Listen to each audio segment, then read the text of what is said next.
Today, this is a great turnout. We're happy that we have so many folks interested in emergency management and preparing themselves for a potential storm. Before we get started today, we have two elected officials in the room. Councilman Jennings, Jim, could you raise your hand? And Councilman Goss, there he is. Also in attendance is Chief Tomlinson from the police department. And I don't believe we have anyone from the fire department here today. So, our speakers today will be Dave Roberts. He's our city's weather consultant. And following him will be Jim Bjosted. Jim is the public safety manager of the Emergency Operations Center. And we had a plan to have another of Lee County's EOC employees here. But like everything in emergency management, you have to be ready to change your plan. Sandra Tapfumene is the operations chief, and she is currently out by the airport helping with the brush fire. So Jim will take over her duties today. Then after that, we'll have Harold Law talk about the flood issues and the city building codes. And then I'll wrap things up with a discussion about what the city does before, during, and after a storm. And I'll show a lot of slides from the damage that occurred to Sanibel from Hurricane Charlie. And it's a little ironic. Just about a week ago, the city manager, Judy Zamamra, the chief, Bill Tomlinson, and myself were talking about organizing this seminar. And the chief explained it about 15 years ago when he was doing my job. He used to have residents come up to him and say, "Hey, Chief, we know when you issue that evacuation order that all the tourists go and everything, but when's the real evacuation order?" And what I'm here today to tell you is there is no double standard. And I want everyone, especially the new residents we have, to understand and to believe that there is nothing more serious that the city does than to issue that evacuation order. When we issue the evacuation order, we are basically telling you that if you stay, your chances to die in the storm are probably greater than your chances to make it through the storm. So we don't cry wolf. We don't issue that evacuation order in any kind of a light frame of mind. It is the most serious thing we do here at the city. So if we issue the evacuation order, we implore the citizens to heed that evacuation order. It's just one point I wanted to get across as we start the seminar. So at this point in time, Dave, could you step up and kick things off for us?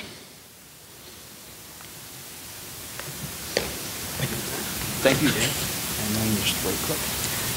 My job today will be to give you the list of days and times that each hurricane will take place. So make sure that you are taking notes accordingly. Actually, it's good to see all of you again. We've been doing this for quite some time. As the lieutenant said, that I've been doing this about 15 years myself. And at the beginning, we had a lukewarm turnout.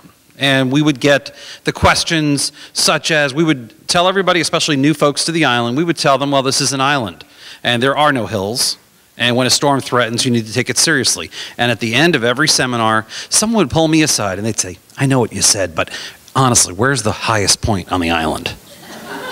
We would go through that. Well, then, Hurricane Charlie hit 11 years ago. I've never been asked that question again since. So obviously it had some impact, and our hurricane seminars, you can imagine what they were like, but Lieutenant Dalton was just refreshing my memory. 2005, we had a lot of people show up. In fact, I think we did 3 or 4 seminars that year, and you would have thought we were giving away tickets to a concert or something. I've never seen anything. I think people were actually scalping them to get in here. But we're glad you're here today. We're here to talk about hurricane season, which, by the way, starts Monday, June 1st, and as it's been decided, hurricane season runs June 1st through November 30th. The Sanibel City Council has decided not to change those dates at this point in time, but any storms occurring outside of those dates could face a fine or penalty. So, the real deal is, the 1st through November 30th, that's when we have hurricane season. Every year, it doesn't change. Can we have storms outside of hurricane season? You better believe it. In fact, we have this year. We have the A-name storm, and that was within the last month, so just keep that in mind. 92%. What's the magic of this number? Well, 92%. That really comes down to the real hurricane season. And when we say the real hurricane season, 92% of your storms, the major storms that have happened since 1950, they take place in August, September, as well as October. In fact, you could see here, just this is named storms per month, tropical storms, hurricanes, whatnot. And the majority happen in September. The second busiest month is August. October is the third busiest month. A lot of folks think, well, once we make it through September, everything's fine. We're in the clear, right? Well, There's a storm called Wilma. Anybody remember that? Just a few years ago. Top 5 hurricane seasons, what's your favorite? Mine, none of them, but I wanted to show you that the top 5 hurricane seasons, the ones that we've had the most amount of activity, several of them have been in recent years. You could see this here. It's something to pay attention to. The one trend that we always look at is how often do we see storms during a 100-year cycle. September is the month. That is prime time for hurricane season. So definitely keep that in mind. This is the question that all parents of budding meteorologists dread answering. When their son is 4 or 5 years old and looks up and says, "Mommy, Daddy, where do hurricanes come from?" And this is the map that they provided me at that age. And it showed the Atlantic Ocean, the Caribbean, as well as the Gulf of Mexico. They start off as waves. Now, they're not waves in the traditional sense that you see in the ocean. They're atmospheric waves, and they get going. And the water temperature is what fuels these thunderstorms. A lot of you big fans of the water here at Sanibel? Yeah? 80 degrees or higher, that's what generates tropical weather. So the same reason you're here is the same reason why the hurricanes tend to like it in this part of the world as well.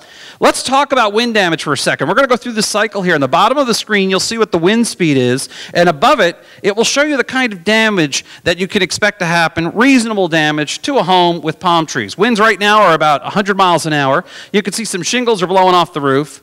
Some palm trees are starting to get damaged. We're about now into category 2. And you can see there's some structural issues happening on that house, considerable structural issues. And by the way, we're not even talking about storm surge yet. This is just from the wind. And now we're moving up to a category 3, which we've seen here before. In fact, if you remember correctly, Charlie was up there as a 4 when it affected the area. And then you could see the house is basically losing its structure now in the category 3 zone. And once we move into category 4, you will see that the home was once a home is now being reduced to a concrete pad. And category 5, as you can imagine, not very pleasant. Fortunately, we don't see too many of them, but we have seen them before. But the idea of the strength that you could see from the wind. Notice there's still a ton of debris flying through. Well, that debris does as much damage because it's flying through the air. It becomes missiles and projectiles. So keep that in mind. Lieutenant asked me to please chart every hurricane and tropical storm since 1852. And so I did this. I challenge any one of you to tell me if I missed one. And if I did, we'll get together afterwards and I'll revise that map. You can also see that we're not alone when it comes to tropical weather. So if you feel you moved to the wrong place, you certainly didn't. You moved to one of the best prepared spots in the state of Florida and probably in the world, because you could see the rest of the world has to deal with this kind of weather too. They call it different names: typhoons, cyclones, also some terms that we won't use here in the hurricane seminar. But you could see that we're in the hurricane belt, but we're not at the peak of the hurricane zone. In those red areas, coastal Carolina, South Florida, and South Louisiana, that's where your highest risk of seeing a hurricane or tropical storm is. Southwest Florida gets at least a tropical storm about every 2.5 years. That means we have a storm that comes within about 60 miles of Sanibel. Hurricanes happen on average once every 8 years. The average peak of hurricane activity is between September 7th and September 27th. It used to be September 10th, 11th. That was the magic number, but we have a range now. So September is when the most amount of hurricane activity takes place. And major hurricanes are not very common around here, but they do happen every 2 or 3 decades. One of the great things I used to do until 2004 is I used to start off my seminar and say, it's been 41 years since we've had a hurricane hit Southwest Florida. Well, I jinxed it. I'm the guy who jinxed it. I'll be honest with you. Can't do that anymore. But you could see that there are other parts of this country that are far worse. Lots of paths here. Here's Charlie. A lot of folks remember Charlie. Here's the radar image of Charlie that day. You could see Sanibel there. You could see how close it came to us. We were on the east side of that storm. That's the worst side to be on. We had a storm surge. We had wind damage, but yet it was still worse in Charlotte County. And ironically, Central Florida had the brunt of bad weather to deal with that year. These are the hurricane paths that went through Central Florida. So you may think, wow, living here on an island has its own risk. Well, tell that to the folks who live in Lakeland, Florida, who had 4 hurricanes that year. So again, it is an equal opportunity type of weather phenomena that Floridians and everybody has to deal with. How many of you were here for Hurricane Charlie? Got the t-shirt and all that? Yeah. When I say here for Hurricane Charlie, you aren't here for Hurricane Charlie. You were evacuated for Hurricane Charlie. Everybody remembers everybody was big on, oh, it's going to Tampa, it's going to Tampa. Okay, it's not, as I explained, it's not an NFL game. It's not, we're not rooting for cities here and teams.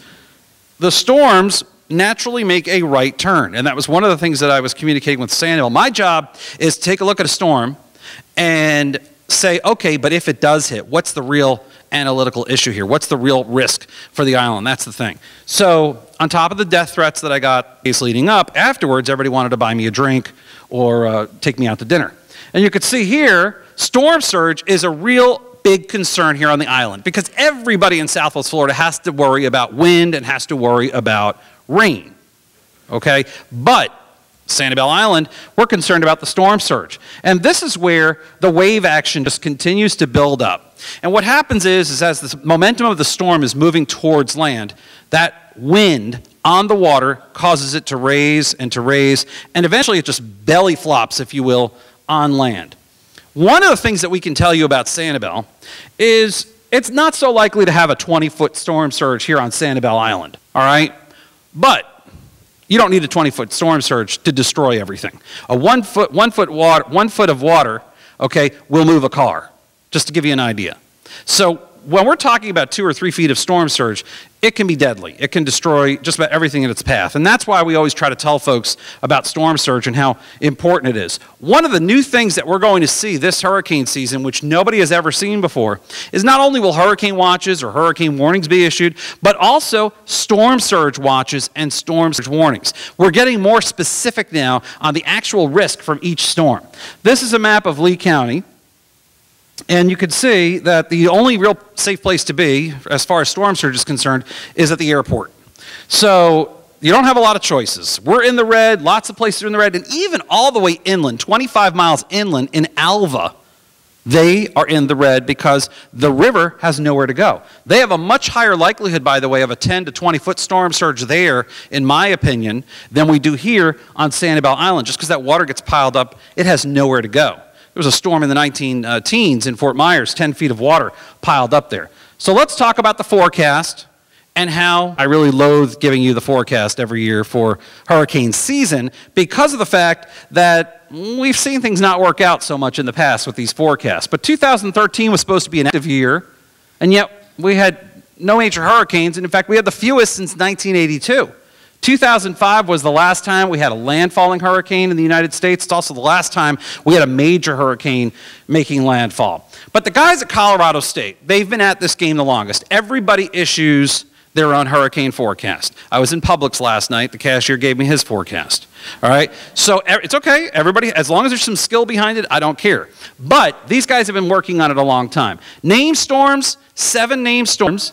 3 of them being hurricanes, and out of those 3 hurricanes, 1 looks to be a major hurricane. This is good news overall because the average is 12 named storms, 6 hurricanes, and 3 major ones. So we're talking about a season that looks to be about 1/3 to 1/2 in quantity as far as a typical season goes. And the reason for that is El Nino. You've heard us talk about El Nino all the time. It's the warm water in the Pacific, means cold water in the Atlantic. We like it. It's a good thing usually for us. We tend to do better in El Nino years.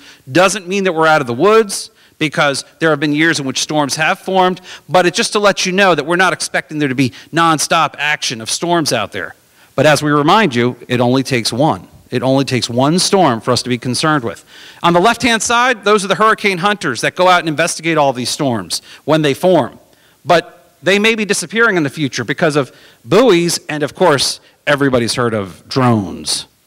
So that's where technology is moving. So it's a year in which we're expecting fewer storms. It's a year in which we're going to have more specific warnings for weather events. And hopefully it's going to be a year in which we don't have to worry about hurricanes, but you're more knowledgeable for being here. I appreciate you having me here today, and we'll open it up to questions at the end of the seminar. Thank you.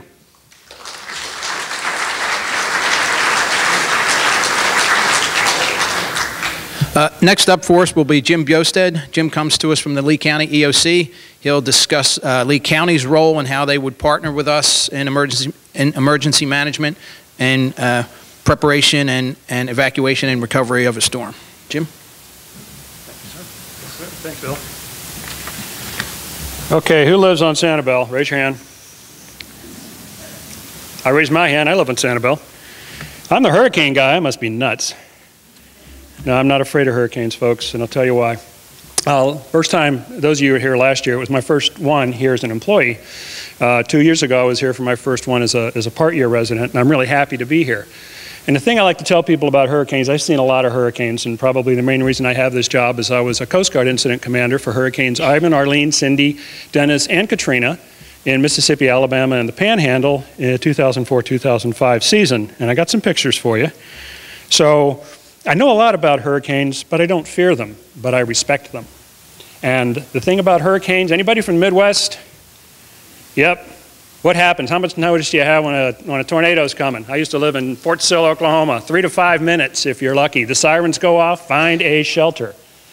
Well, hurricane's just like a great big tornado with rain, but you have 3 to 5 days notice. So just keep that in mind. We got great weather forecasters. We're going to tell you well in advance. You got to be thinking about things. You got to get ready for something that may be coming, but you have plenty of time to plan. And before I forget, inside your goodie bags is the old version of this. We handed you the new version as you walked in. I think I said that 100 times. The most important thing is the centerfold, and you're going to see a slide. This is the Know Your Zone. And if you look at it, yep, Sanibel and Captiva are all red. So everybody in here now knows their zone. I do these seminars in a lot of places, and as Dave said, there's really nowhere in the county that you're safe. If we had a Katrina event that followed Charlie's path, there would be water over Interstate 75 throughout the entire county all the way down to Mark Island. Okay, I'd have 5 days notice to tell you that. Is it likely? No, and that's why I don't worry about it. So some of this stuff is gonna overlap Dave's a little bit because I don't always get to have somebody like Dave. I don't get to always have a weather professional that tells you all the scientific stuff. I just get to tell you a little stuff. But one thing I will show you, last year was a busy hurricane season. There were 2 major hurricanes last year, Edward and Gonzalo. Everybody knows that, right? Well, of course you don't, because they didn't go anywhere. They were all way out in the Atlantic, and all they did was stir up a bunch of stuff, and they didn't even hurt the shipping because the Coast Guard told them, there's a hurricane coming, watch out. 2005 was a little different. There were hurricanes all over the place, and this is when I was quite busy. 2004 was quite busy. Those are the last 2 years that I was really tied up in hurricanes, but I learned to know them and respect them very well. As Dave said, it only takes one. This is the 1992 hurricane season, and I had the misfortune of enjoying my first hurricane, which was Andrew. I was living in Key West, and I got to evacuate through Miami with Andrew right behind me. Andrew was the first storm, and it was the only big storm on a very slow year. Andrew was one of only 3 Cat 5 hurricanes to make landfall in the United States since 1851. Okay? So again, not likely to have those catastrophic hurricanes. But even in a slow season, you can have one, so you have to beware. Anybody, I'm looking around, I'm not seeing anybody. I don't think we have any World War II vets here. Do we? Probably not. My dad was a World War II vet. My dad was a young sailor in the Navy. They landed in Nagasaki 8 days after the bomb went off, and he brought back the pictures from the little Brownie camera that, you know, your parents or grandparents had. That is what Cutler Ridge outside of Miami looked like after Andrew, because I drove through 2 days later. It was absolutely leveled. So you do have to be aware of these things, and you do have to pay attention when your professionals are telling you it's time to go. Again, I'm just kind of blowing through these because Dave already did them better than me. The thing that I would stress that Dave mentioned is when you talk about categories of hurricanes, we used to say if you have a Category 1, there's going to be this much surge, Category 2, this much surge. We don't do that anymore. And the reason we don't do that anymore is we discovered that smaller speed storms, a tropical storm or a Cat 1 can have a lot of surge, whereas a Cat 4, as we know, Charlie did not have anywhere near as much surge as a normal Cat 4 would have had. So this year we're going to be telling you 2 different things. We're going to be saying here's the expected winds and here's the expected surge. And a phrase I would like you to all keep in mind is I want you to respect the wind, but I want you to fear the surge. Keep that in mind. Respect the wind, fear the surge, because the wind will hurt you. The surge will kill you. If you don't get off the island and there's a surge that's over top of your house, what are you going to do? And that's what scares me. So I'm a little bit of a, maybe I overdo it a little bit, but I'd rather that you be aware and thinking about this than be in your house and the surge is coming up, and by the time the surge comes up, it's too late. Dave said, you go out and get in your car, the surge has already started, you're not even going to make it to the causeway, much less across the causeway. So please pay attention. The other thing is, and I was the incident commander for Katrina, and most people think of Katrina, they think of New Orleans. Well, New Orleans was on that left side of the storm. New Orleans was a flood event from lots and lots of rain. Mississippi took the surge. There were 34 feet of water in Mississippi immediately to the right of the eye. Think about that, 34 feet, and that's when the gauge broke. So it's probably more, and I'm going to show you some pictures to prove it. The point is you're looking at hurricane force winds just on the right side of the storm, extended all the way to Mobile, Alabama. It was 100-mile wide winds, hurricane force winds from the eye, and downtown Mobile was flooded. There was, well, I'll show you a picture. It's better to show it to you. In addition to the worries about the surge, one of the things you'll hear is that a lot of times public safety, the police, the fire in Lee County, the ambulances in my department, we start shutting down and we stop going out for calls when the winds hit a sustained speed of 40 miles an hour. And you may think, well, that's not a whole lot. Well, that's because it's 40 miles an hour and it's rising. So by the time we get to your house, it's 42. By the time we deal with whatever your illness or injury is, it's now 46 miles an hour. By the time we're headed to the hospital, it's 50 miles an hour. And things are blowing around that will hit the ambulance, hurt the crew, destroy the equipment, and so on. So we want you to know that we don't want you to stay out here and ride it out, and then something happens where you need help, and we can't send you help till the storm's over. So I want you to keep that in mind. The other thing is the rainfall. Dave mentioned this very well. They're in very big trouble inland if we have a big storm, because in addition to a surge coming in across Sanibel and Pine Island and Fort Myers Beach and Captiva and so on into Cape Coral, it's going to funnel up the river. And it's also going to rain a lot in a big, slow-moving storm. So now you have all that rain that's to the north and northwest and west of us, which is trying to drain down the Caloosahatchee, but there's nowhere to drain because it's already full from the surge. So it just starts to spread out. So flooding is a big issue. That's why you can't just go to some place that's a couple miles inland. You got to really pay attention to the zones that are in your book. If we're evacuating Zone A, get at least to Zone B, and Zone C would be better. This is what storm surge did to Galveston, Texas. This was Hurricane Ike, and you can see it just pretty much wiped it out. Oh, that one house that was left, they weren't very lucky. It had to be torn down. It just didn't manage to fall over, but it was about to. My experience was with Katrina on the Mississippi coast, and this is what I saw on Wednesday morning when I was flying down the coast in a Coast Guard helicopter because I was still in the Coast Guard. And what you're seeing there at the bottom, you're seeing a road, well, that's US 90, and below that is the beach. You can't see the water, but above it, you can see a lot of gray area. Those are foundations of homes. Above that, you see a bunch of tan stuff, sort of looks like mulch. That's what's left of those homes that were on those foundations. Above it, you see houses that are intact, and some of them have tarps on the roof. Those houses were all underwater. Underwater. People were trapped in their roofs, inside their roof, because the water came up and they climbed up on the counter, and the water came up and they climbed up in the roof, and the water kept coming. It was very, very bad. That was my Coast Guard station in Gulfport, Mississippi. At the top of the screen, how's the roof look? Brand new building, hurricane strength roof, lost a couple shingles. I'd say the engineers should get a raise. You can't build for surge unless you just build something that's so concrete bunkerish that we couldn't afford to build them. This is another shot of Gulfport, Mississippi. This is 40 miles from where the eye came ashore. It's 40 miles from Waveland. They only got probably 30-ish feet of water. But again, all the gray things you see along the beach, those are all foundations at the bottom. Those are all what's left of the houses that were on those foundations. You can see how far inland that surge came. And it was only a Cat 3 hurricane.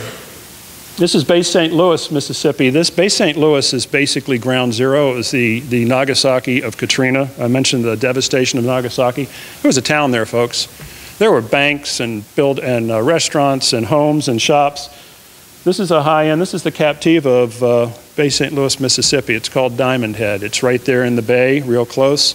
All those things that you see, those are pilings of high-end homes, beautiful high-end homes. And nothing's left but the pilings.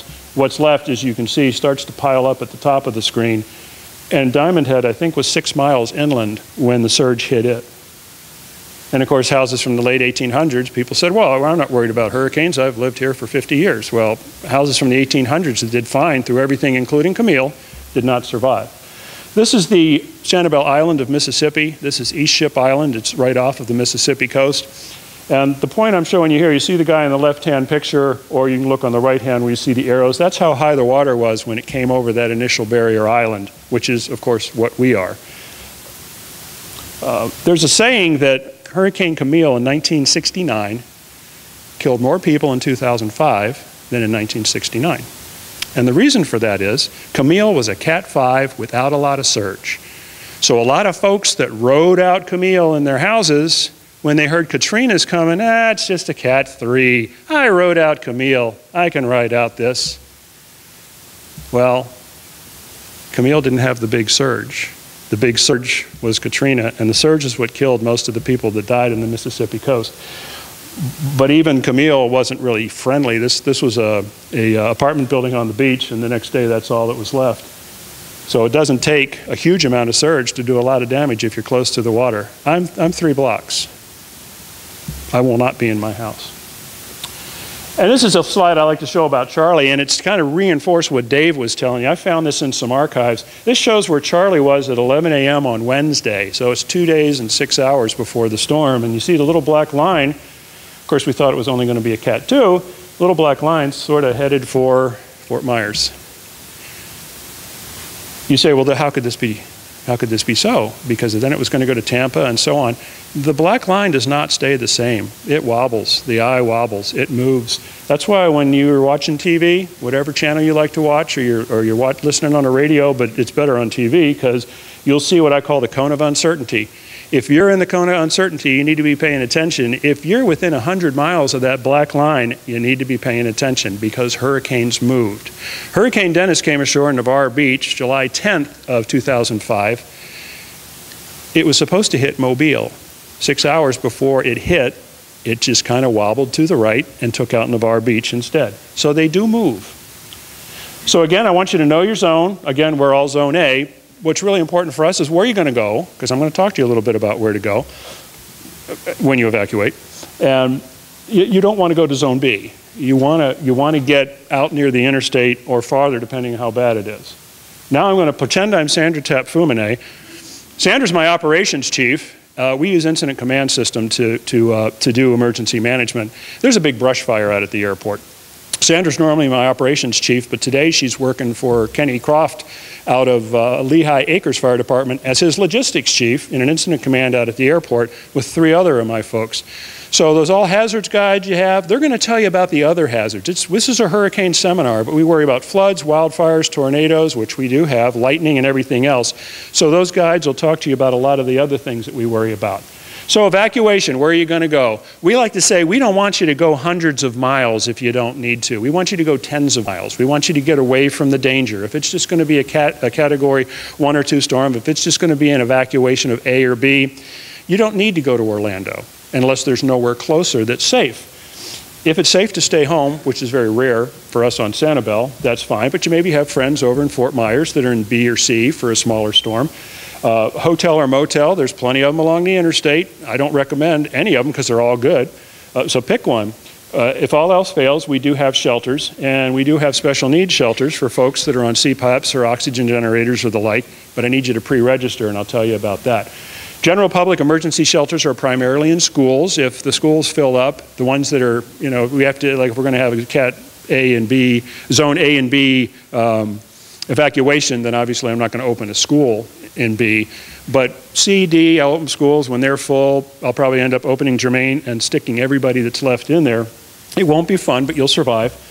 If you have pets, got to go to South Fort Myers High School. Please get there quickly. It's going to fill up, and you need to bring a cage and whatever your pet needs. Dogs and cats only, please.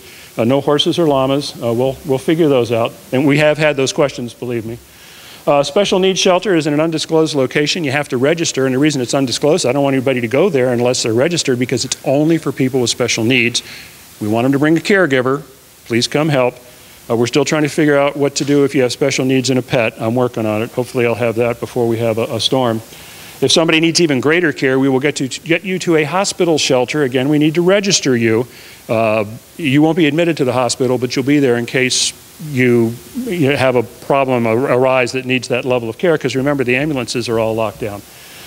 This doesn't matter much for us, but just for general knowledge and for your friends over in the rest of Lee County, every Lee Tran bus becomes a shelter transportation bus as soon as a statement of local emergency is declared. The buses are now free. You get to a bus, they'll get you to a shelter. Either drop you at a shelter or drop you at a rally point like Bell Tower, where there'll be shuttle buses. Everybody in Lee County that can get to a bus line can get to a shelter. That's kind of new. We're kind of proud of that.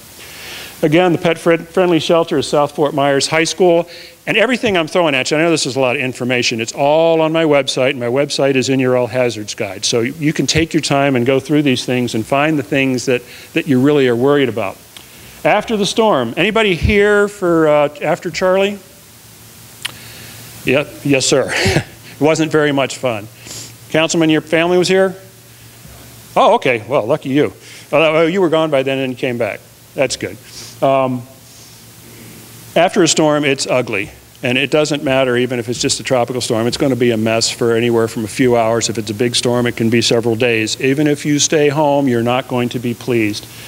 Routine services are going to be limited. We'll get to you when we can. Roads are going to be a mess. Remember Periwinkle, sir? What did it take, 10 days to clear Periwinkle? Yeah, it was a mess. Power will be off. Drinking water will be limited. We're almost all on lift stations out here. So no power, no lift station. No lift station, you flush, it doesn't go anywhere. It's just not a fun place to be. Cell phone infrastructure may come back up, may not.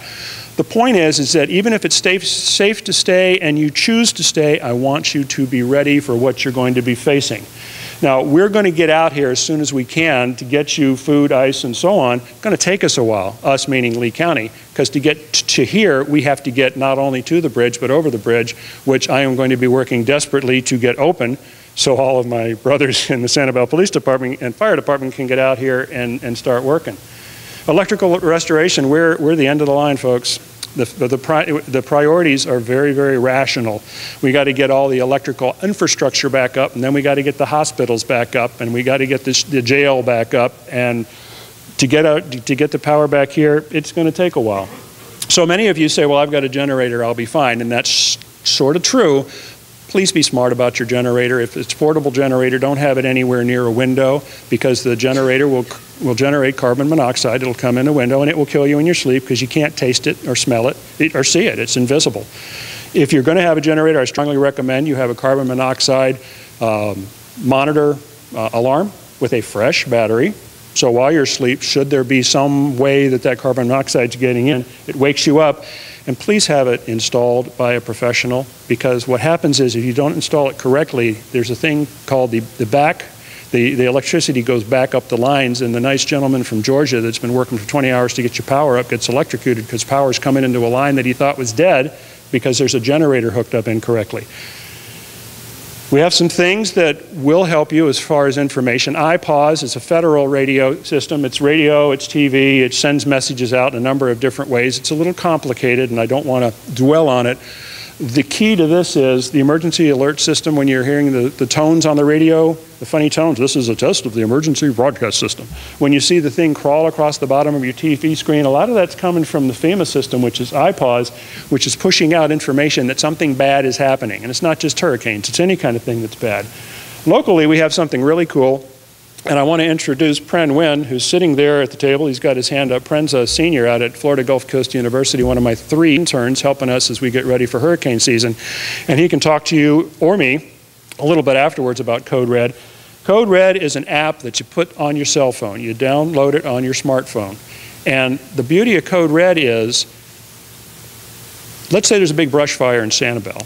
And I want to let everybody know there's a big brush fire, it's contained, you don't have to all call 4723111 and drive her crazy.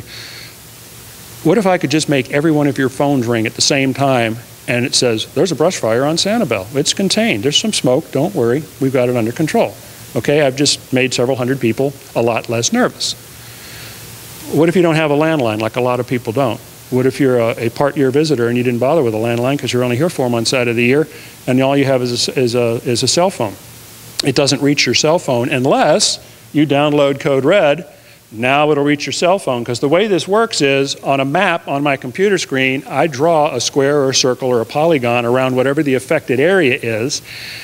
I record the message, I hit the button. Every landline inside that area that I select, the phone rings with the message, and every cell phone that's got code red, the phone rings and gives you a message. But let me tell you, it also works anywhere in the country. So if you're in Oklahoma and there's a tornado coming at you, and you're in the cell phone tower range of where that tornado is going to be, your phone goes off. What if you were going out to Tampa and you were just about to get on Interstate 75 at Daniels, but Daniels was blocked from Colonial all the way to the river, and would be for 4 or 5 hours? Wouldn't it be cool if you knew that before you got on the on-ramp and got stuck for all that time? We send those out, code red. We send out for anything on a mile either side of the highway for very major things like the highway shut down, big collision, chlorine truck rolled over. Now you know not to get on the interstate. So it's not just hurricanes. Any bad thing that happens, because I'm responsible for telling people about any bad thing that happens in this county, regardless of where you live, if I can get to you by code red, I will, and that's why I want you to have it. Okay, we also have this thing called the LeeVac mobile app, so wherever you are, you can click on it and it'll tell you what zone you're in. You're all in Zone A, so I won't dwell on that. But if you have friends over off the island, I encourage them to think about downloading this. And again, everything I'm telling you is on my website. We use social media. And who's on Facebook? Not too many hands. The only reason I'm on Facebook is if I wasn't on Facebook, I wouldn't know what my 4 kids were doing, because that's how they talk to each other and to me. That's the only reason. Drives me crazy. Twitter, I don't even know how Twitter works. But I recognize that a lot of folks, their main way of communicating is by Twitter, is by Facebook, predominantly much younger folks, 20-somethings, 30-somethings. So I have people that work all of those different social media systems, so anybody that has any kind of communications device from the age of 4 till 104, if they have a communications device, we're going to get to you. So, don't wait till the storm hits. I want you to have a plan. In your guide, you can read about plans. On my website, you can get what's called a downloadable PDF. It's basically a file that you can download on your computer. You can either print it out, fill it out by hand, or you can do it all online and save it on your computer. It's got all the important information that you probably forgot to take when you were evacuating in the middle of the night and you left it in the file cabinet. You don't remember, oh man, what was this, what was that, where's my medication list? Mine has 10 items on it. All this stuff, you put it in your plan. What's even better is you can take your plan and you can send it to somebody that doesn't live in Lee County to hold on their computer if that's where you're going to evacuate to. So now they have all the information you're going to wish you had. Regardless of whether you stay or you go, it's good to have your own disaster supply kit. Especially if you stay, you're going to need 3 days supply of water and non-perishable food. Everybody needs a gallon of water a day. The pets need water. You need to have water. All these other things, I have checklists on my website. The main one I would tell you about that most people don't think about if you choose to stay is always fill your gas tank up before the 1st of June and never let it get below a half a tank. And the reason for that is your car, after a storm goes through and all those bad things I talked about happen, let's say your house is fine, you're just waiting for the road to be open and the power to come back on and the water to work and the flushing to work and so on. Your car is a place where you can go and get cool for a few minutes. While you're getting cool, you can listen to the radio and see what's going on because your cell phone died and your radios aren't working because you have no power. And oh, by the way, you can also charge your cell phone. You can't do any of those things if you don't have gas to run your car. So think about that. It's the easiest thing you can do to be really prepared if you choose to stay. It's also good to have a half a tank of gas or more on hand at all times, because when we say it's time to evacuate, guess what everybody does? They all line up at the gas station. And all the gas disappears. Anybody ever experienced this? Remember the gas crisis of the 70s, the even and the odd? Oh yeah, that's sort of what it's going to be like. So I've thrown a lot of information at you. I don't want you to feel like, oh, I'm not going to be able to pass the test when he hands it out because there was too much stuff in it. No, that's why I gave you all an all hazards guide. We did this sort of as a joke because we just wanted to make the point. Anybody go to church in the 50s? Remember? When they didn't have air conditioning? Like, yeah, This is your air conditioning system after even a tropical storm for 3 or 4 days. So keep that in mind. We're going to wait for questions, right? Okay. Thanks, folks. Thank you, Jim. We're going to take a short break for about 5 minutes while we address a technology issue with our camera. So if anyone needs to use the restroom, they're through the doors out that way, and we'll get started in just a few minutes. Could I get everybody to take their seats again, and we'll continue on with the seminar? Our next speaker is our Sanibel building official, Harold Law. Harold will talk to you about flood-related issues and our building code and how our code helps all the structures on the island stand up to the hurricanes. Harold?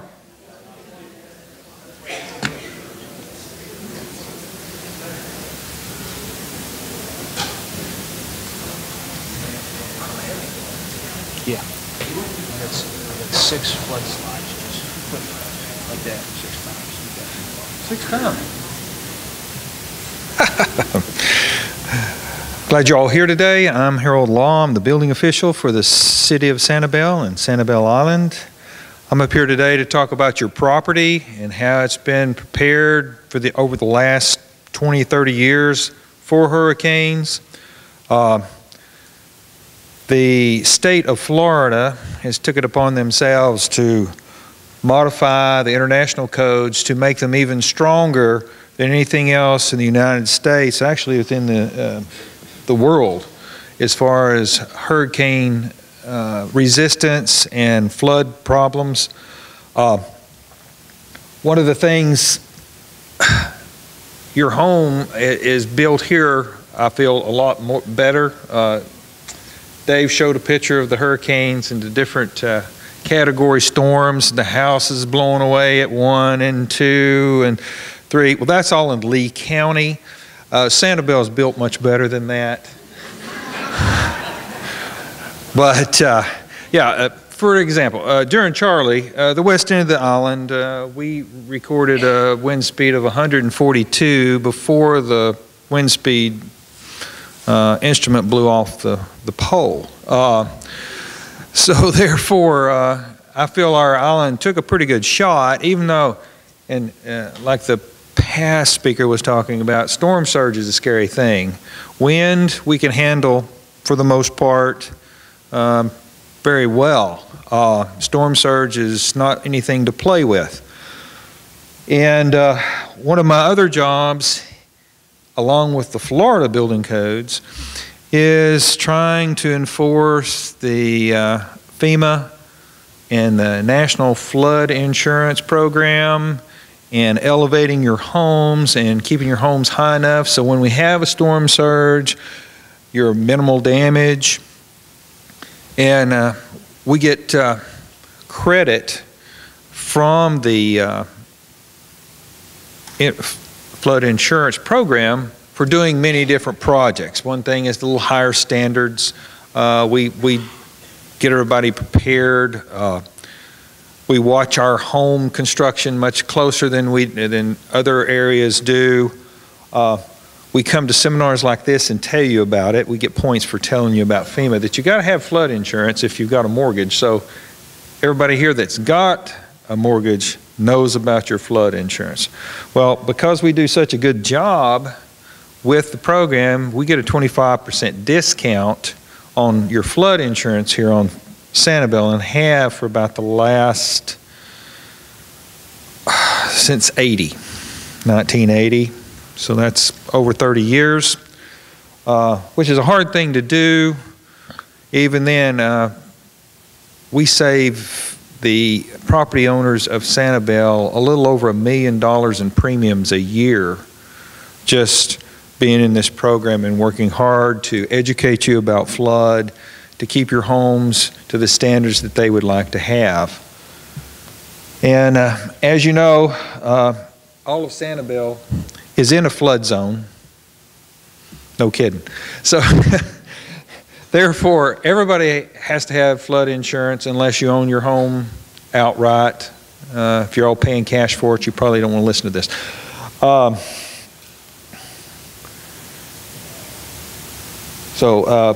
And like I said, everybody has to have it if you've got a mortgage. All mortgages in the United States are backed by the federal government. Any mortgage backed by the federal government has to have flood insurance.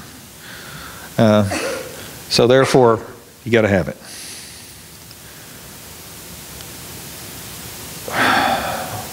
That's what I'm here to talk about, is protecting you from hazards. We keep your hazard.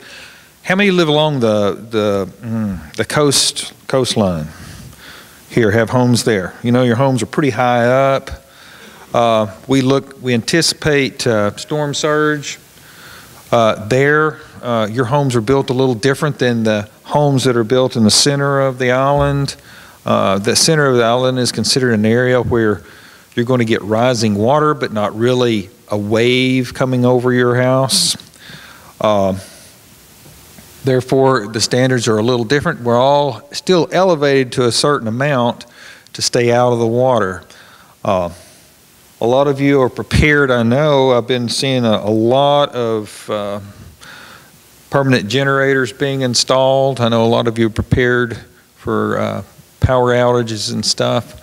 Since Charlie, we haven't had too much of a problem with power outages. Before Charlie, it seemed the power here went out all the time, so generators were really good. If a hurricane comes, and it will at least keep your home cooled and your refrigerator running and things while you're gone, so we can come back to it. I also, and this is talking about how we raise your houses. I don't know what the slides are, so I'm going to. And we've talked about the storm surge, and that's where the wave action will come onto the island. And after it gets so far in, it becomes non-wave and just a rising water. Now, the water is going to move around a lot, but it won't be waves that will hit your house.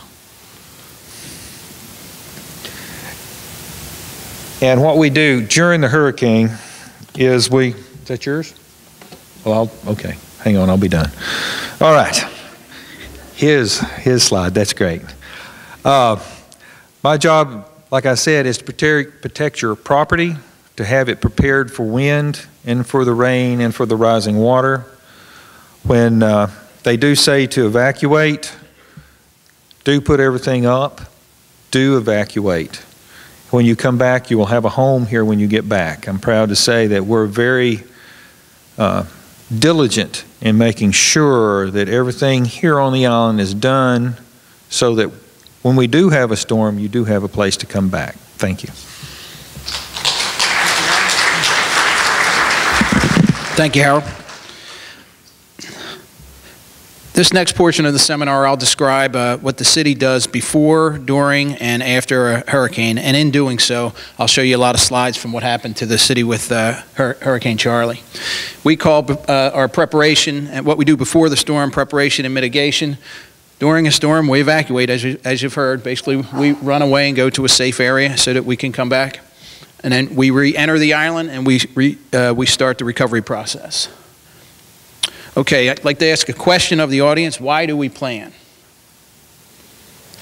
Anybody answer? To save lives. The number one reason why we plan is to save lives. And in saving lives, we may need to evacuate, like I had said.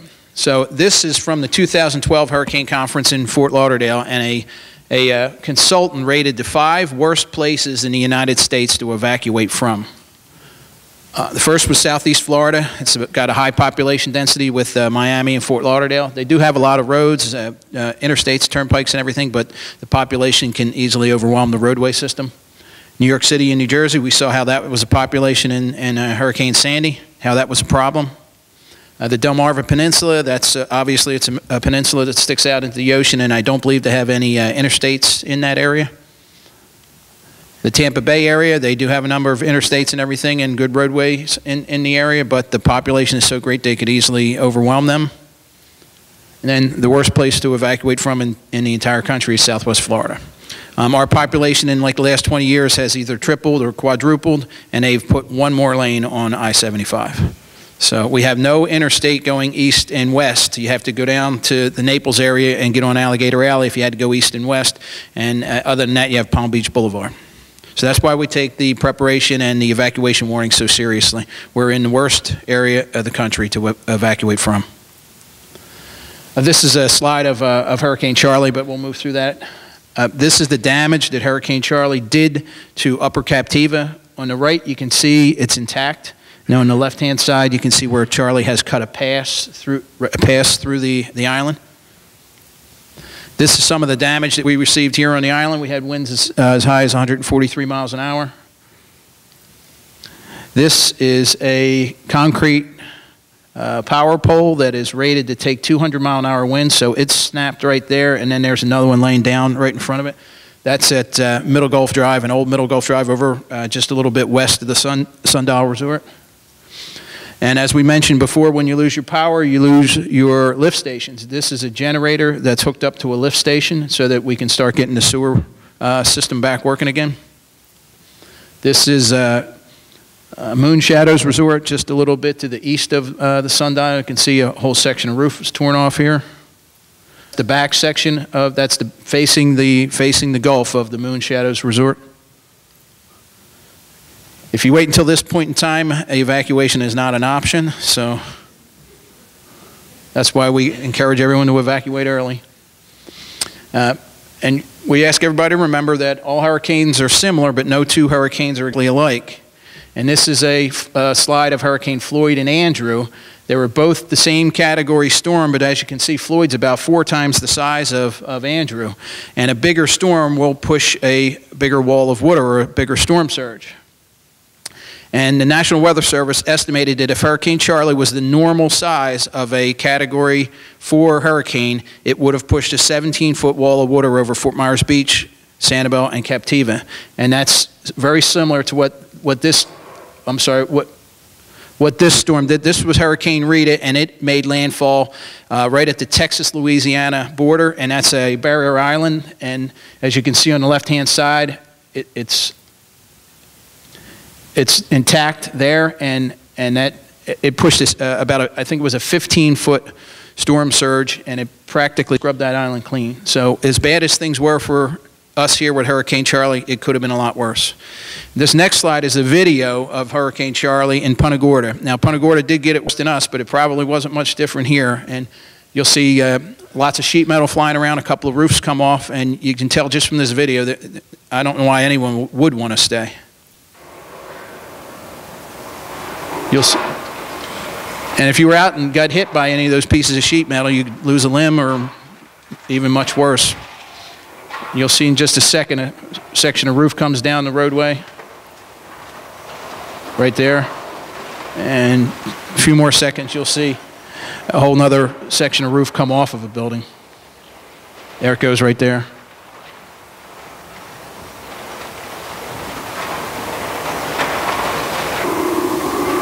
You can always rebuild after the storm, but I couldn't see any sense in anyone staying in something like that.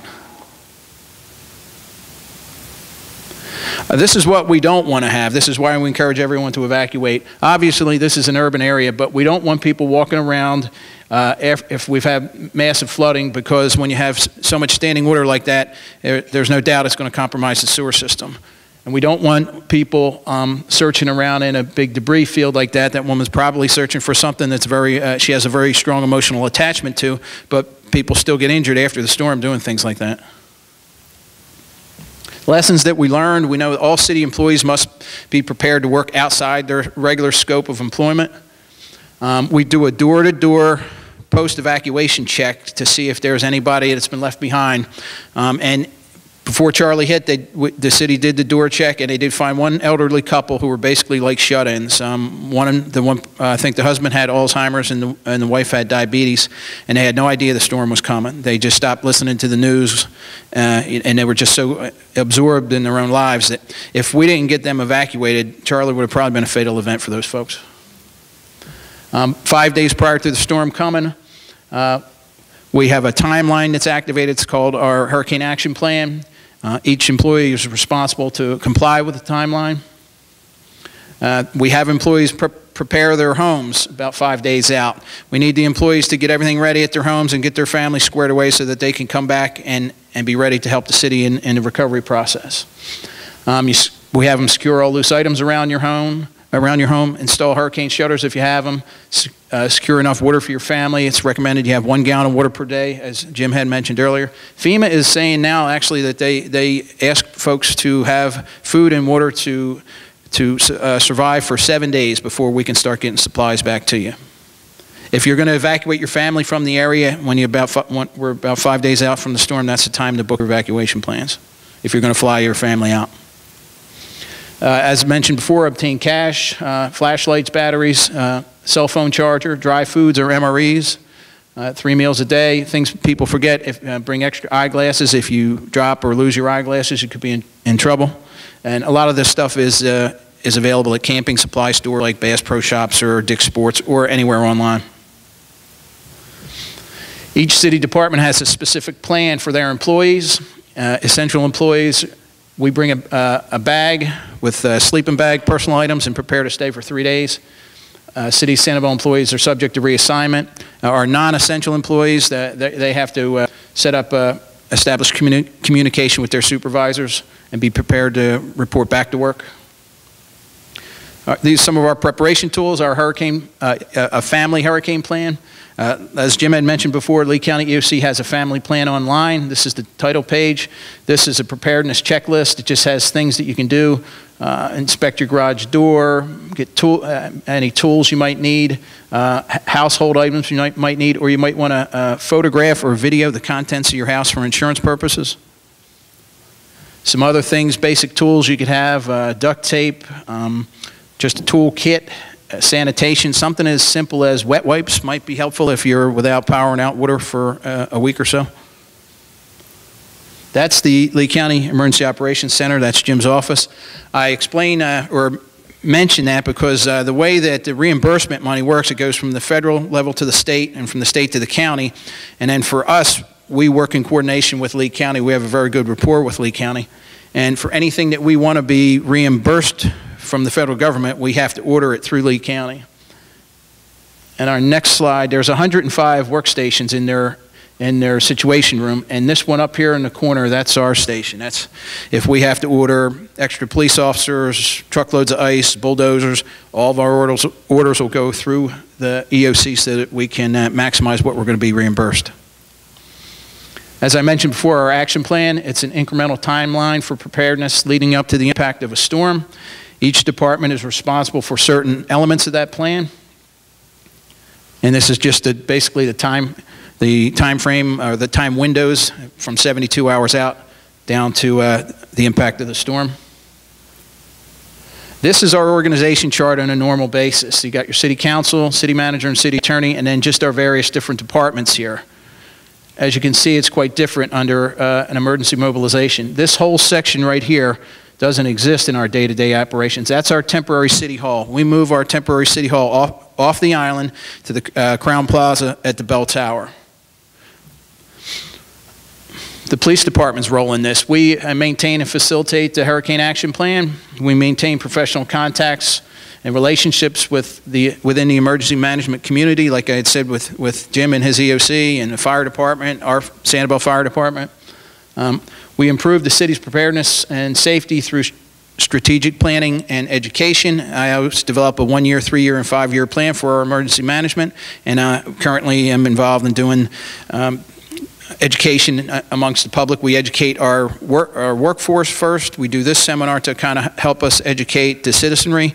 We know that if we have an educated workforce and an educated group of citizens, we're all likely to be more successful recovering from a storm. Notifications. Folks ask how they will know. We'll issue weather alerts. We keep the community informed of the status of our weather consultant, Dave Roberts, the first speaker. And we issue emergency alerts through our city's Facebook page. We have a Twitter account. It's not active right now. We would activate it before a storm. And again, the Code Red emergency software notification that Jim had mentioned will push information out through all those avenues. We have a partners meeting before, or in the beginning of hurricane season every year. It's June 12th this year. And with that, we just bring in all the people who would be helping us if we had to recover from a storm. And just an example of some of the Lee County Sheriff's Office, our Sanibel Fire and Rescue Department, Lee County Electric Co-op. People don't think about it, but they are a big player in recovering from a storm because nothing's back to normal until you get your electric on. Lee County Emergency Operations Center, and then numerous others.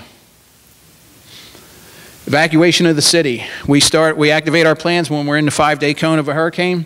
These pictures are our dispatchers right here taking phone calls, and they're over at the bell tower. We have all of our phones roll over to the bell tower.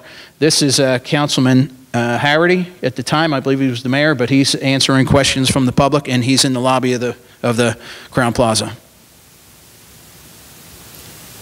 Our temporary City Hall functions. We have community meetings there. We brief the media. We license contractors who are coming into the area to try to help the recovery process. We continue to issue our hurricane passes, and then we post photos of the damage to the island so citizens can see. At one point in time, we had to just post photos to a bulletin board because we didn't. The access to internet wasn't working, cell phones wasn't working. So in the very initial stages of recovery, it was very simple. It was like putting photographs up in the old days. A lot of people probably thought they'd never see that, but that's a message board. We had that out on Summerlin right before the bridge. So we had limited access from, like basically the only access was all of our partners in the recovery efforts. When we did re-enter, first re-entry was done by police, fire, and public works. Our citizen safety, protection of property, and clearing of roadways were a priority. And restoration, as I had mentioned before, of services such as electricity, water, and sewer, they soon follow. Our island is divided into 10 zones. Re-entry will depend upon which zones are affected or inaccessible due to our recovery efforts. And our re-entry hang tag program assists in security and in organized re-entry. Why are hang tags important? They maximize our security measures while providing authorized persons access to their property. Our hang tags will expedite your return to Sanibel or Captiva, and our hurricane hang tags assist in our phased reentry. This is a slide of the tags. On the left is our residential tag. On the right is the commercial one, and we issued this series in 2012, and we still have them in use. We split the island up into 10 zones, and when we authorize a reentry, if a zone such as like a zone where Sanibel Captiva Road and Tarpon Bay is, if that was inaccessible because we had large equipment in there clearing the roads, we won't authorize re-entry for the zones further west from that, because what we found out during Charlie is people get on the island, they get up to a spot where they can't go no more, and they can't get to their house, and they get frustrated. So. And we also, when we issue the passes, we encourage people to put them in the little folder we give and put them in the glove box of your car, because that's just one less step you have to do if you're going to evacuate. It'll be there for you. But one thing we got to remind folks is if you sell that car or if you trade that car in to retrieve that hang tag, because Lance in the back has a lot of folks that come in and say, you know, I had it in the glove box and I got rid of that car. So when we first get back on the island, we have to do search and rescue. We have to check every building in the island and make sure there's not anybody in there, or make sure that there's not anybody that needs our help or EMS's help. This is some of the recovery efforts. That's the vegetation that was down on the roadway right there. This is obviously a bank of portalets that was in Bailey's parking lot because we had large areas of the island where the sewer wasn't working. This is Periwinkle Way. Right here, there are trees going across Periwinkle. That guy right there is the same guy you see right here, and they're probably 5 or 6 feet off the roadway, and then you can see how high the trees are up above that. There were Division of Forestry workers that came to assist us. This is Periwinkle Way, probably about a week into the recovery efforts when we got it cleared. That is where the city park is on Periwinkle, and that's looking east, like down in the distance would be the 7-Eleven and Billy's Bike Rentals. This here is right in front of Periwinkle Place. That's an enormous tree that was in front of Periwinkle Place. Now next slide is an example of the problems that happened within the overall recovery. We were trying to put the whole island back together, and this picture is on well, it was Beachview then, now it's Sanibel Island Golf Club, but as they were cutting a tree down, this got away from them, and this, as you can see, this is probably an 80 or 100-foot tree, and the next slide I'll show you right there, they're the feet of one of the forestry workers. He got pinned underneath a tree. He was lucky. He literally came down in the Y of the tree. So a lot of us said he should probably buy his lottery ticket that day because it was obvious his lucky day. And others said that was it. That was his jackpot, that every day forward from there was a gift. So, but that's just an example of the problems we encounter while we're doing the overall recovery process. And while we're doing all that, we still have to maintain island security 24 hours a day, 7 days a week, just like it was a normal police operation.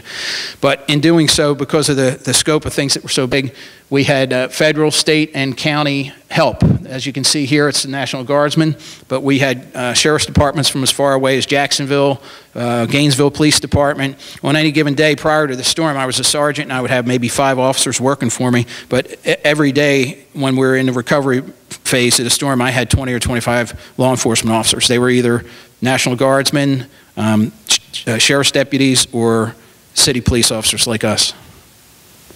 So in any given day, we would have more officers on the road in that recovery process than basically we have in our department now.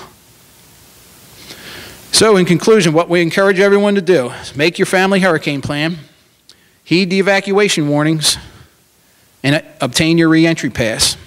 And if you follow these basic steps, you'll survive through the storm, and you'll be here to help in the rebuilding process. And we have a very high success rate or evacuation rate amongst the citizens of Sanibel. It's over 95%. And we thank them for that, because that in evacuating in large numbers like that, they help become part of the solution for us instead of part of the problem. So that will be the conclusion of the seminar. And if anyone has any questions, I'll have either myself or the chief or Jim will answer. And could I get, Jim, could we have your intern man? No, you can't. I'm gonna keep... Well, could you have him take a... Yeah. We'll have a microphone to go out in the crowd in case anybody has any questions. Ma'am. Well, you can volunteer in a number of different ways. There's a community emergency response team that's organized by the fire department, and they would be specific to helping here on Sanibel. So I would encourage you to contact the fire department and ask if you can sign up for it's called the CERT team, C-E-R-T. Whenever they have it, I teach part of the classes for it. Most of it's taught from the fire department. It involves basic first aid, firefighting, various things like that. It's difficult for folks to help with the police department because we are sworn law enforcement officers, but that doesn't mean you can't help the overall efforts. You can help with the community emergency response team. Got one right here, Bill. Okay. That's okay. Very good. Yes, ma'am. I have a question. Go ahead. Since the Australian pine trees were such a problem in 2005, I was wondering if there's a restriction now at how high they can be on the island. Because I've noticed that now down toward the lighthouse area, there are some Australian pines there that are very overgrown, tall, and would just cross the streets again. Okay. You want to take that one? The city has a policy regarding the Australian pines, and basically what it is, if they're in city right-of-way, we will eradicate them, and we will also try to convince property owners to remove them if they threaten infrastructure. So we try to work with homeowners if they're on private property, but generally the city's policy is to remove them. Okay. Didn't you say that the city offices are at Crown Plaza in Bell Tower? Isn't that still in Zone A? Yes, we are still located in Zone A, and we're trying to find a better solution. Okay. That is where we are currently contracted, and as soon as we find a better location, we will do our best to secure that location. Well, we usually like to go to a certain place out there by Bell Tower, and I guess we're going to think of something else. Right. Recently, the FEMA has designated that area as a Zone A area, so it kind of it displaced us a little as well. So we are trying to find a better place for us to relocate as well. I do have a question. I don't know if it's been answered or not. How are we notified that we have to evacuate? Well, there are several ways. You watch TV, and they'll tell you what zones will be evacuating. They'll specifically say Sanibel, Captiva, and or the barrier islands. The city of Sanibel will post it on our website. We will put out emails to all people that are signed up to get emails from the city of Sanibel. And we'll also do a code red if there's an evacuation, which will call any registered phone number in the city of Sanibel, as well as any landline that's within the city of Sanibel. Thank you. Look up the code red on cell phone. There is an app to download for code red on your cell phone, and I'm sure there's someone here that might be able to show you how to access that. Actually, see me or Pren immediately afterwards, and we'll tell you how to do it. Pren's a nice young man standing over there. I'm wondering if these FEMA zones are the latest drawn by them when they were finalized, because I know they've been redrawing them across the country. And I have one more question. The FEMA zones are official at this point. Right now, I know the county and the city are all looking at them to see if there's any adjustments that can be made through consultants. But as far as the zones, they are accurate as far as FEMA is concerned. So they're not in the process of redrawing right now? The zones that are currently out there are official FEMA zones. Great. My other question involves all of the vegetation that's within 10 feet on either side of the power lines, and whether there is an effort to clear that to a certain height prior to, like right now, while we don't have a storm, so that we don't have the kind of damage that we had during Charlie. I was here after Charlie, and I saw trucks of people going down and clearing everything after Charlie, which is kind of the horses out of the barn already. Well, right now, Lee Co-op, they have a maintenance program where they maintain their right-of-ways, and every year they designate a different area where they clear the lines. Right now, I think it's going to be Tarpon to Middle Gulf and West Gulf, I believe, is this year's program. Got one here. Okay. Then I'll come over to you. After a mandatory evacuation and we go through the re-entry process by zone, do you re-entry only after power and water and sewer are available, or do you allow people to come back onto the island if they choose to without power and use their own generator or whatever? Our preference is to only allow people back when they have access to water, sewer, and electricity. Those are our primary objectives. That could vary depending on the type of damage that exists and the length of time for the services to be repaired.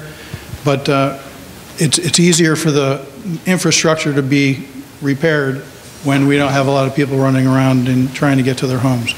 So it would make your ultimate evacuation and re-entry quicker if we keep people out of the way. So our goal is to just do it expeditiously.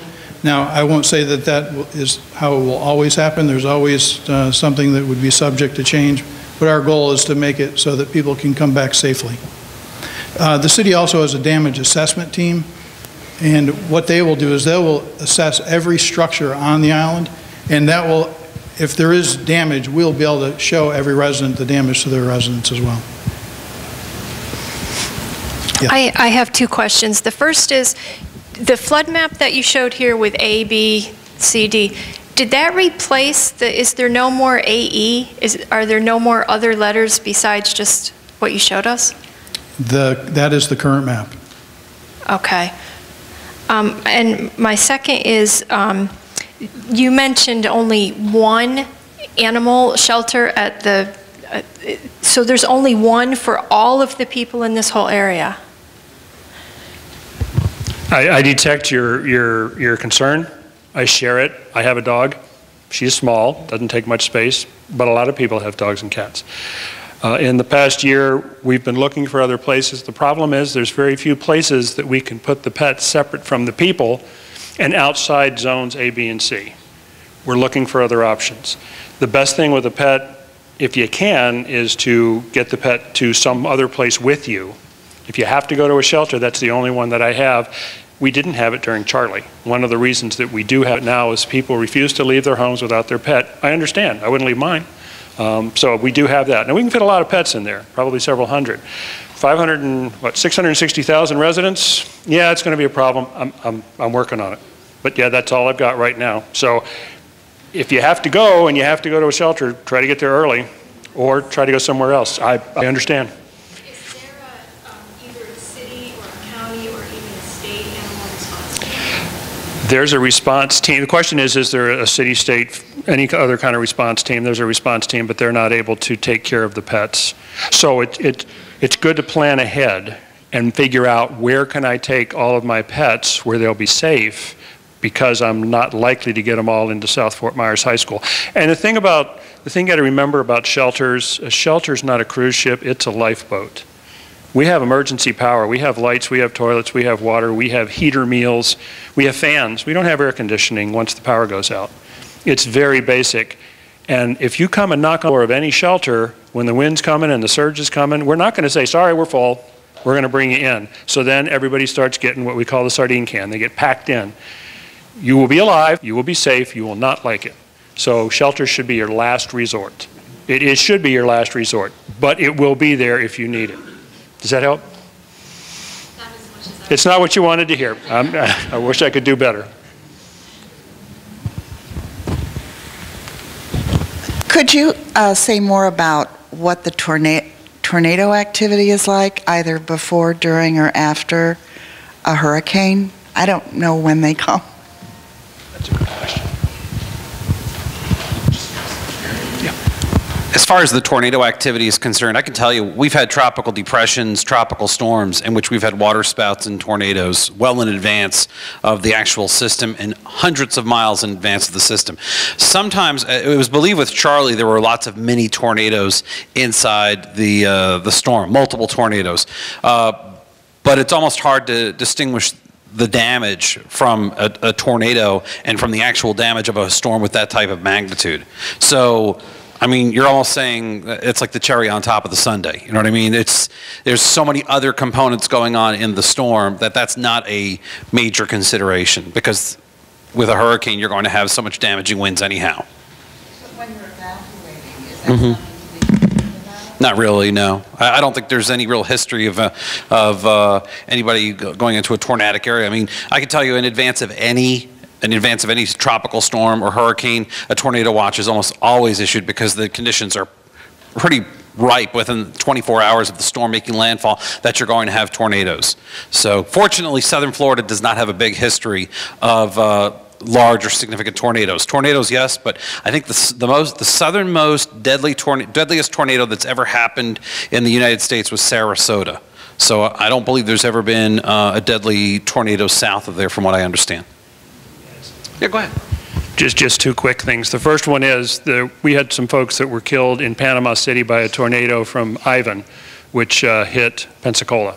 So big difference. But the tornadoes can be spun off. But they were killed by a tree that fell on their car. They were still in an area where we had recommended evacuation or sheltering.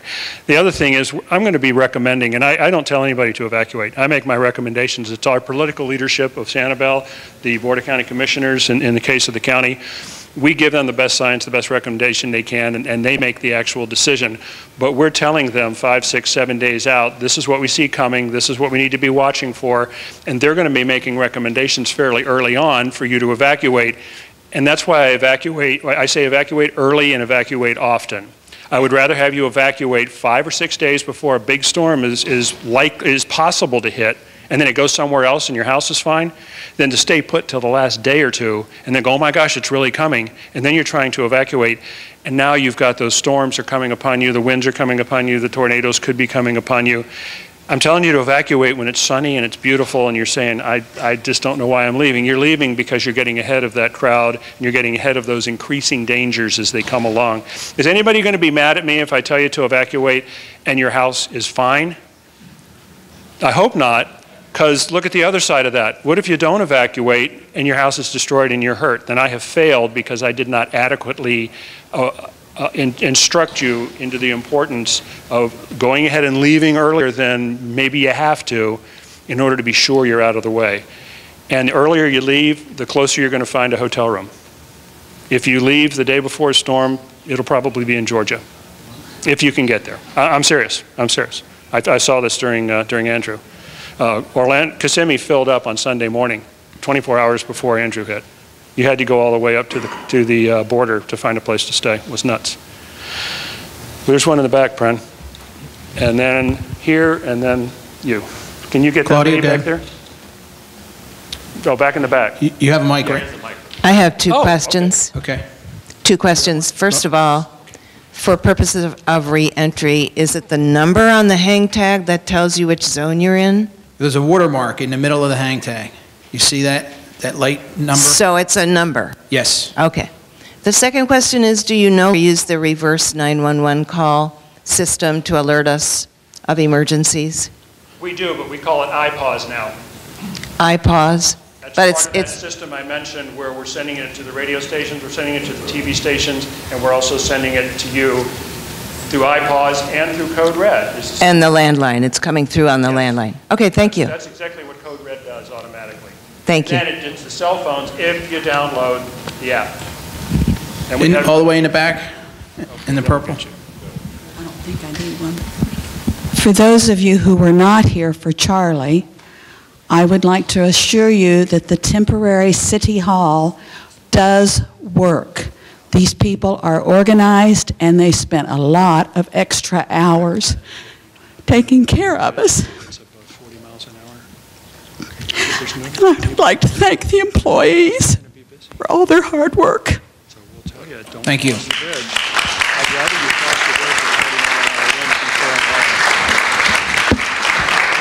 I am the person who has lost her reentry tag. I traded my car. I did not leave it in the car. I simply discarded it because it was 2012 and I thought there would be a new issue. How do I get another one? Come in and see us. Come in and see us. We'll get you another one. Actually, we are issuing them back here as well. We ask people to be diligent about them, though, because we do get some people to come in, and when we look up in the computer, they've had 3 and 4 of them. So, you know, we encourage those folks to go back and try and look in your glove box, look at where your official papers are and so forth, because it does have an impact on the safety of the island. So be diligent about it, because you're helping your own safety and you're helping your neighbor's safety. So. There's 2 other points I'd like to make before we conclude, and one of them is we discourage people from coming back to the island via boats because there's a lot of debris in the canals and there's just a lot of dangerous stuff in trying to travel that way. And secondly, we strongly encourage everyone to make sure that they hire a licensed contractor for their recovery efforts and their rebuilding of the houses. And we encourage people to hire a licensed contractor to do any work on your home, even when we don't have any storms. But we had an influx of people into the area after Hurricane Charlie and after Wilma the next year that some people come in and they're not as straightforward as they should be, and they're not as legal as they should be. They may portray themselves to be licensed. The building department has a link on their website where we have a list of contractors who we have vetted. We make sure they're licensed. We know that they're insured. They have to register with us. So we encourage folks to utilize that resource. Sir? Yeah, I have a comment. I don't know if Jim's here or not, but we were involved in Hurricane Sandy in New York. And one of the last things I did when I got the house was turn the main power switch on.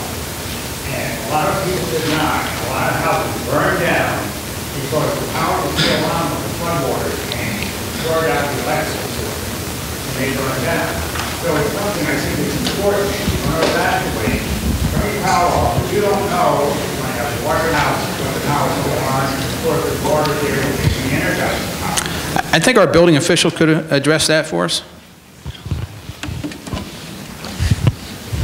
Actually, that is a great suggestion because you don't know how the power is going to be on or when it's going to be on, and coming back or your generator kick on and you have a problem with your electric. It's always good to shut all that down. Just remember, if you shut your power down, take everything out of your refrigerator.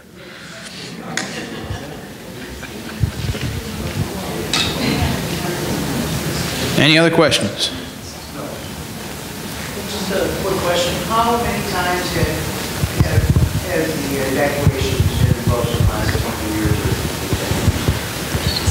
3.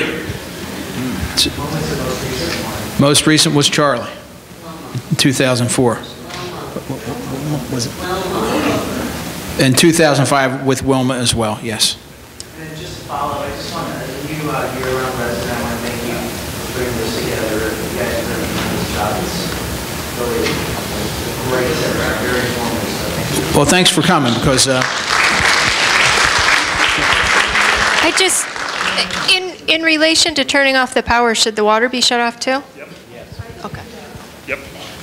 So the final thing is, you turn off your power as close to the, yeah, obviously you don't want to climb up the pole, but if there's a way outside the house to turn your power off, turn off your power. It's also a good idea to turn your water off, either where it comes into the house or even at the water meter, because things are going to break, and now your house, even if your house got through it okay, now your water pipes break. If you have a home that was built in Sanibel before 1990-ish, if you got copper pipes and you have a house like mine and it was built 45 years ago, yeah, that kind of stress is probably going to cause pipes to start popping. So I've already repiped my house. I don't have to worry about it.